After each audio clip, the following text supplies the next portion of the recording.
Have you ever walked into a place and it feels like someone's watching your back? Not just walls, not just shadows, but something older, something hungry.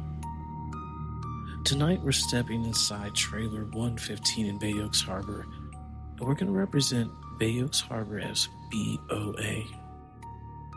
BOA, that little bitty suburban on the island off of Baytown, Texas.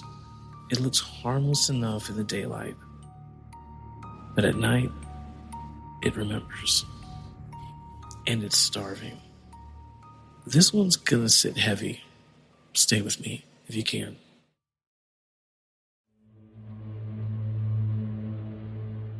Welcome back to Dark Frequencies, the show where we will drag the truth kicking and screaming out of the dark. I'm your host, Chris O'Toole. Tonight, we're unpacking a story based on true events that still haunts the Bay. A single trailer with a body count. A married couple carried their demons within them. And the darkness that just didn't watch. It participated. Let's begin with the land itself. Before it was Bay Oaks Harbor, or BOA, it was a parcel of land of Belle Prairie Plantation. There were SA, hangings, babies drowned, children violated, souls so broken they never left. Fast forward to the modern times, BOA became a perfect storm. Drugs, death, addiction. And right in that suburb sat an unassuming trailer. 2 men already died inside before our main players arrived. One allegedly overdosed, and the second, he died in his sleep less than 24 hours after he moved in the same room. Then came Alan and Beverly. Alan was a big-time drug dealer in Houston. Beverly was by his side, red curly hair, ride or die love. And they had a daughter.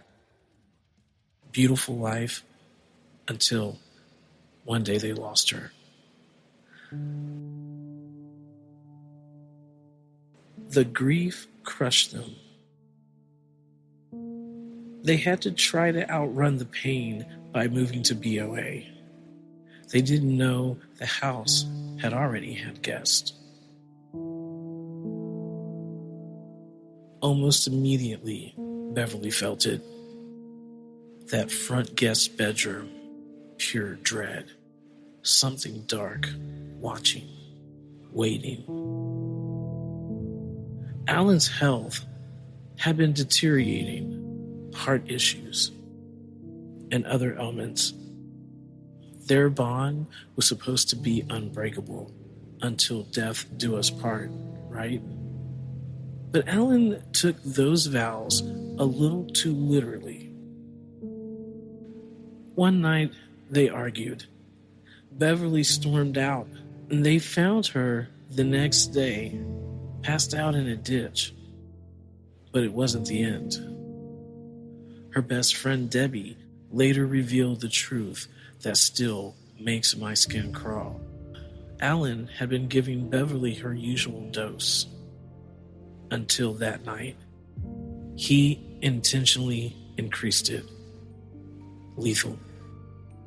She overdosed on the floor, fighting for her life, gasping. And Alan got up in the middle of the night for a glass of water, stepped right over her body like a dog, and shut the bedroom door and went back to sleep. This frightened Debbie, and she immediately went to the police. But they didn't want to hear her. They didn't take her seriously. They didn't look into it. Let that reality sink in. After Beverly died, Alan wasn't the same. He started calling Debbie over constantly, made her wear Beverly's clothes, tight t-shirts, and asked for her to lay in bed with him. Eventually, the guilt, the pills, and whatever in that trailer ate Alan alive. He died in the same bed of heart failure that he walked to after he walked across her body.